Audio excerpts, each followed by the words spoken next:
He followed the unicorn through the forest, thinking it would lead him home. But when the light faded, he found his father's body instead.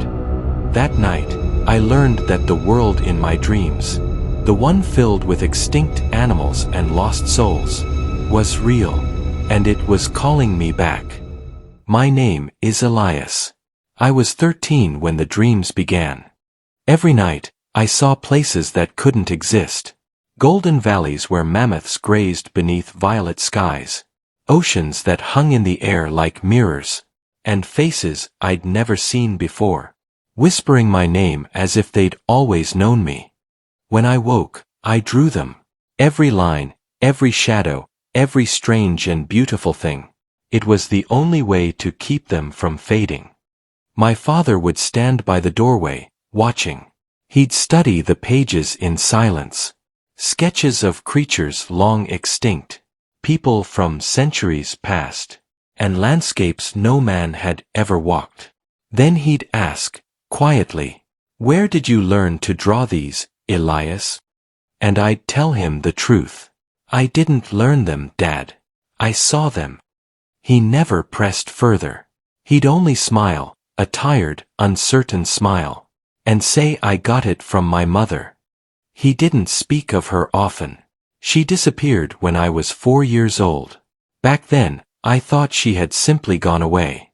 But as I grew older, I began to wonder if she'd gone somewhere else entirely.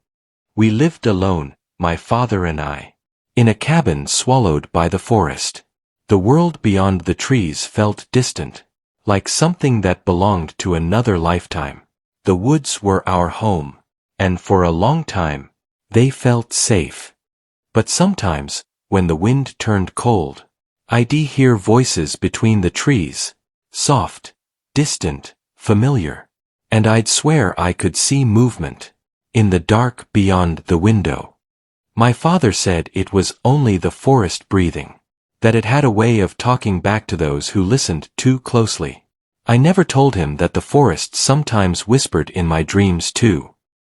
It was early autumn when my father left for the hunting trip.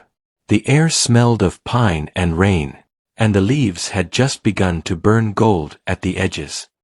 He slung his rifle over his shoulder, looked back at me, and said he wouldn't be long. Just a few hours before dusk, I watched him disappear into the trees, his figure swallowed by mist and distance, the sound of his boots fading beneath the rustle of leaves. When evening came, I lit a lantern and waited. I waited through dinner, through the ticking of the old clock on the wall, through the long stretch of silence that seemed to thicken with every passing minute. Outside, the forest was darker than usual. The wind carried strange echoes, the cry of an owl, the distant snap of a branch, something heavy moving where nothing should. I tried to draw, but my hand wouldn't stop trembling.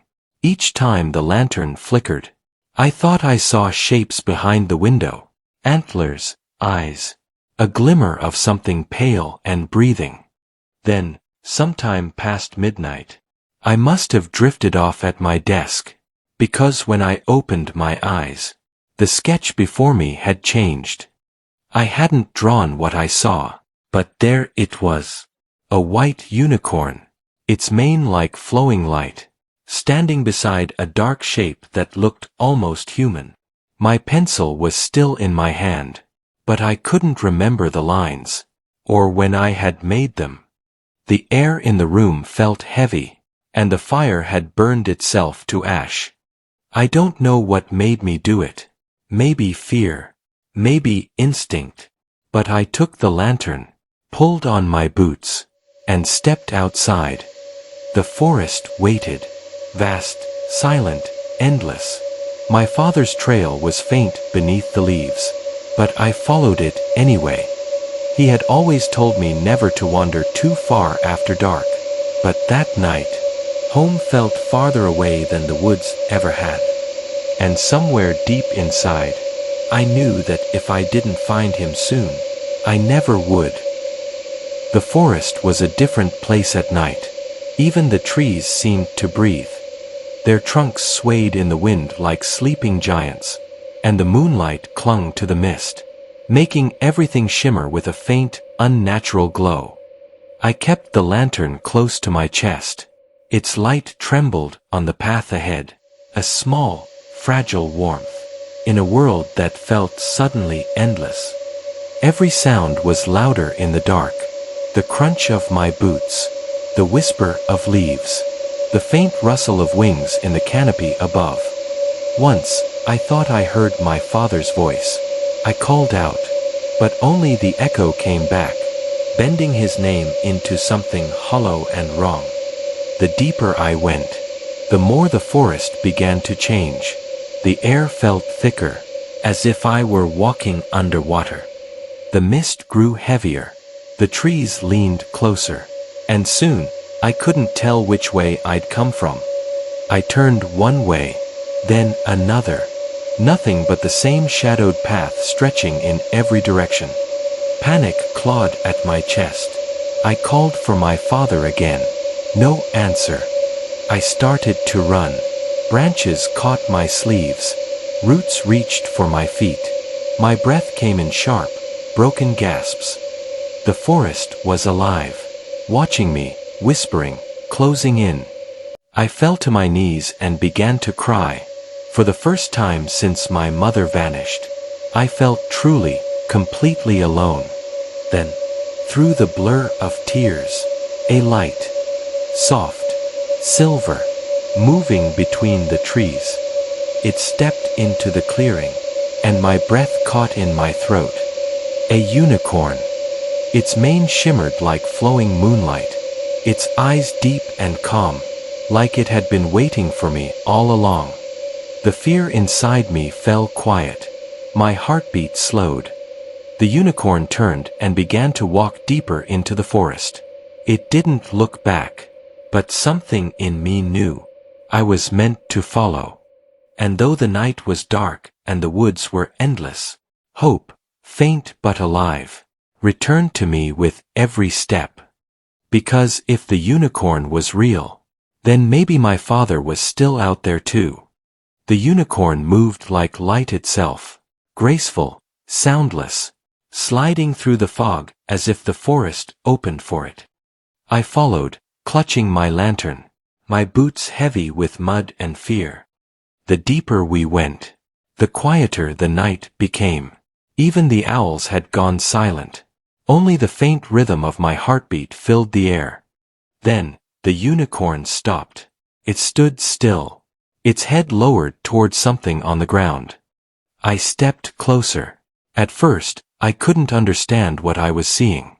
Just a dark shape tangled in the roots. Then the smell hit me. Iron and earth and something final. My father. He lay there beneath the trees, his body broken and still.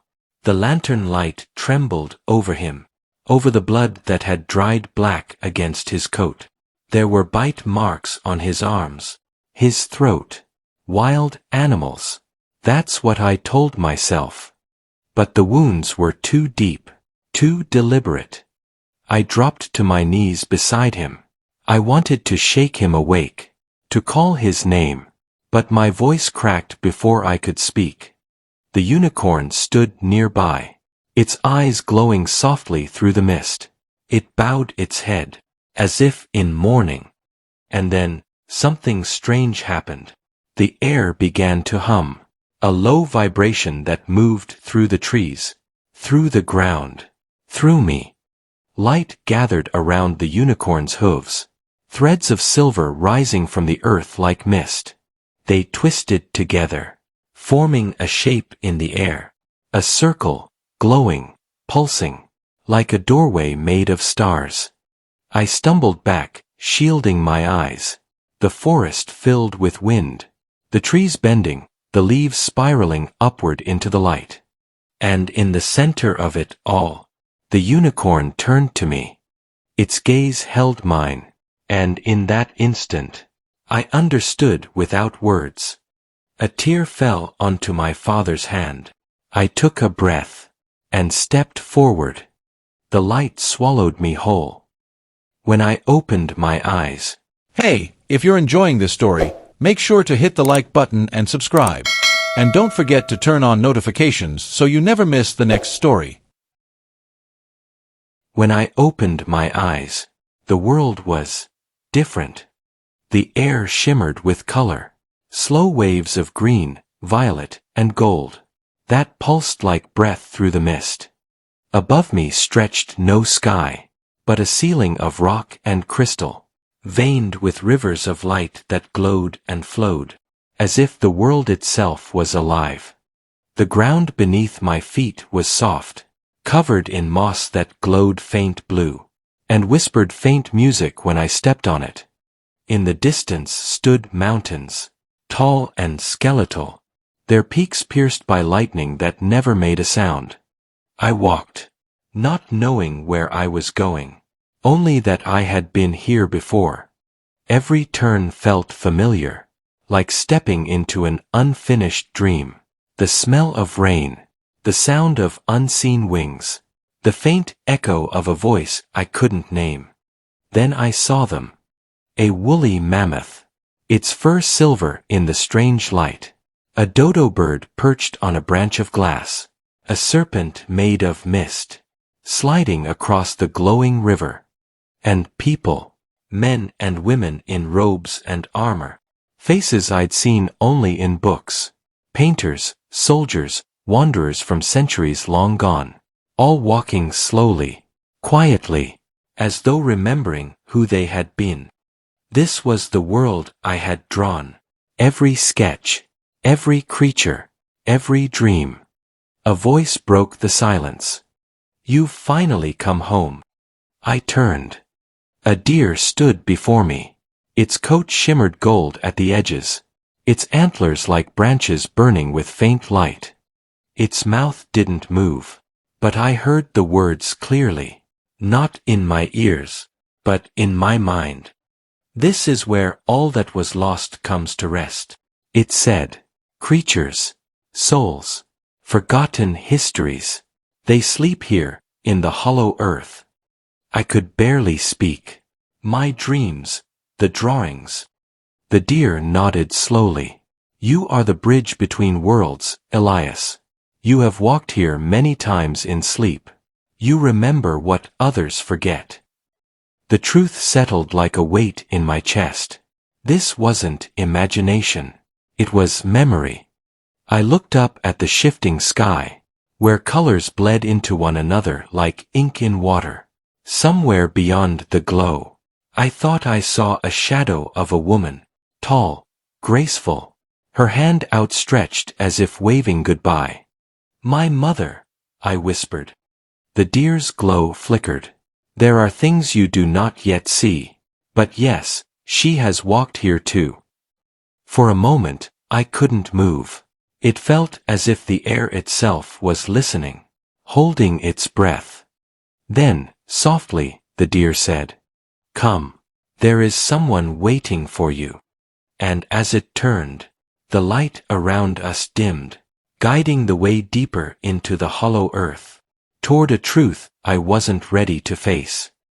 The deer walked ahead in silence, its glowing antlers brushing the air like lanterns through fog. I followed, barely breathing, my heart thudding against a world that felt both alive and dreaming. We crossed a meadow of silver grass, soft and cool beneath my hands. At its edge ran a river, not of water, but of light. It flowed in slow ribbons, casting ripples of gold across the deer's shadow. And there, beside the river, stood a man. He turned as I approached, and for a moment, my knees weakened. It was him, my father. He looked younger somehow, the lines on his face gentler, his eyes calm, unburdened. "Elias." His voice was clear, gentle, like it had never known pain. I ran to him. I didn't care if he was a dream, a ghost, or something in between. I just needed to reach him. When he embraced me, his warmth was real, and for a moment, the world felt right again. But his eyes, They carried something heavy, a truth he was afraid to speak. He brushed a hand through my hair. You shouldn't have come here, son. Not yet. I had to find you, I said. I saw the unicorn. I followed it. He smiled faintly. It always knew you would. Behind us, the deer stood silent, its antlers glowing with faint gold. This place, I whispered. Is it heaven? The deer stepped closer, its voice calm and low. No, Elias. This is the hollow earth, the cradle of what is lost. When something fades above, a soul, a creature, a memory, it finds its way here. This world is made of everything that once was. I looked at my father. So, you're trapped here? He shook his head. Not trapped. Resting. I fell to my knees. There must be a way to bring you back. The deer's eyes dimmed. To reverse the crossing is forbidden. The balance between the worlds depends on loss. To take from this side is to tear the seam that binds them. Another once tried, long ago, to bring back what they loved. It tore the veil. It let spirits through, and the worlds have never healed since. My father stepped closer. Elias, he said quietly, sometimes, love means letting go. I shook my head. Tears blurred the light. I can't lose you too. He smiled sadly. You were never meant to stay here, son. You're part of both worlds now, and that's a burden and a gift. The deer's gaze drifted toward the horizon, where the light began to dim to red. There is still more you must learn, it said. About your mother. About why you dream. I turned to it, heart pounding. What about her? Is she here? The deer hesitated, its glow faltering. It began. But before it could finish, the sky cracked with thunder. A sound deeper than the world itself, as if the bones of creation had split. And everything changed. The ground trembled beneath my feet. The light in the sky rippled and tore open like cloth in a storm. Colors bled away, green fading to gray, gold to black. The deer turned sharply, its eyes wide, antlers crackling with sudden fire. No, it whispered. It's happening again. The river of light surged and hissed, rising in tall waves that froze mid-air, like glass caught in the act of shattering. And from above, a voice. Not a sound made by any throat, but a force that shook the marrow in my bones. Alas, the gate has broken again. The words echoed across the hollow earth. Mountains groaned. The sky twisted upon itself. Every creature, every wandering soul, fell to their knees in silent fear. The deer called out, "Stay calm, Elias. Do not answer it." But I couldn't move. The voice felt like it was inside my head, inside my name. "A great evil has escaped," it thundered. "A shadow that should have never been freed." The light dimmed further. I felt a pull, something heavy and cold, dragging me backward through my own heartbeat. "You have widened the crack, child. It was through you it fled." My throat went dry. I didn't mean to. I didn't. The deer stepped forward, trying to shield me. "He's just a boy," it shouted into the storm. He didn't know. But the voice did not listen. The air split with a sound like breaking stone. Far off, I could see a shape moving through the crack in the sky. Something vast, shifting like smoke and shadow. It vanished into the distance, toward the upper world. The deer's glow flickered violently. "This world is tearing. You must return, Elias." My father grabbed me by the shoulders, his grip firm. "Listen to me," he said, voice trembling. "You have to go back. There's no time." "Dad, what's happening?" What is that thing? He looked past me, as though seeing something I couldn't. They killed me because they knew what I was protecting, he said quickly. There are people, dangerous people, and they're still searching for you. Lightning flashed again. The air filled with the sound of whispers. Names I didn't know. Prayers I couldn't understand. My father's voice cut through it all. In the cabin, the basement, the chest, it holds the truth. The light around him began to fray, his form fading like smoke in wind. I tried to hold on to him. Please, don't go. He smiled through the shimmer of his dissolving face. I love you, my boy. Now run. And before I could speak, the deer's voice thundered once more. Go, now. The ground split open beneath my feet, and I fell, through light, through air, through everything. I fell through the light, weightless, breathless, a tumble between dreams and waking. When I opened my eyes again, I was standing on the edge of a crumbling cliff, and below me the hollow earth was breaking apart. The glowing rivers were bursting into flame, mountains folding in on themselves, the sky collapsing into a whirl of gold and black. The deer stood before me, its antlers dim now, cracks of light running through its body like broken glass. It's time, it said softly. The gate must close. Behind the deer, a faint rift shimmered in the air, a doorway made of trembling light, a path back home. Then I ran. The light swallowed everything, and then, silence. For a moment, I was nowhere, falling between two heartbeats, between life and memory. Then the world returned. When I opened my eyes, I was back. The air was cold and still, the wooden floor rough beneath my hands. The smell of pine and smoke lingered, the scent of home. For a moment, I thought it had all been a dream. But then I saw the sketchbook. It lay open beside me, its pages glowing faintly, as if lit from within. The drawings had changed. The deer, the river of light, my father, they were all there, moving slightly, breathing through the paper. I sat up slowly. The cabin was dark. The only light coming from a candle nearly burned to the base. Its flame trembled whenever I breathed. Then the words echoed in my mind. My father's voice, faint but clear. The basement. The chest. I stood, my legs unsteady, and turned toward the door at the back of the cabin, the one my father had always kept locked. It stood open now. Cold air poured up from the darkness below. Each step down creaked beneath my weight. The candle flickered, casting long shadows that crawled along the walls.